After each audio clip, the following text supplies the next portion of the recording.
মানুষ মারা গেলে দাফন করতে কতদিন বিলম্ব করা যায়? সমাজের বিশেষ কোনো ব্যক্তি হলে আলাদা কোনো বিধান আছে কিনা জানতে চাই। ইসলামী দৃষ্টিভঙ্গি হলেও কোনো মানুষ মারা গেলে যত দ্রুততার সঙ্গে সম্ভব তাকে দাফন করতে হবে। দাফন কাফন বিলম্ব করা এটা কোরআন এবং হাদিস এর আলোকে ভালো কোনো কাজ নয়।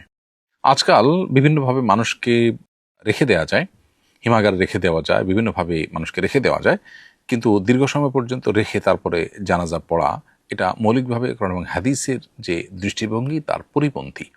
সহিহ বুখারীতে একটা হাদিস বর্ণিত হয়েছে, নবী সাল্লাল্লাহু আলাইহি ওয়াসাল্লাম বলেছেন, আসরাউ বিল জানাজা, তোমরা মৃত ব্যক্তির জানাজা দ্রুততার সাথে করো। কারণ ফাইন তাকু সালেহা, কারণ যে জানাজাটি, যে লাশটি যার, তিনি যদি ভালো মানুষ হয়ে থাকেন, ফাখায়রান তুকাদ্দিমুনহা ইলাইহি, তাহলে সেক্ষেত্রে তাকে জান্নাতে যেতে তুমি বিলম্ব করাচ্ছ, দেরি করি। ওয়াইন তাকু গায়রা যালিক, আর যদি সে খারাপ মানুষ হয়, জাহান্নামী হয়ে থাকে, ফাশাররুন তাদাউনাহু আন রিকাবিকুম, তাহলে দ্রুততার সাথে তোমাদের ঘাট থেকে সেটা মাটিতে দাফন করে দেওয়াটা তোমাদের কর্তব্য এবং কাম্য।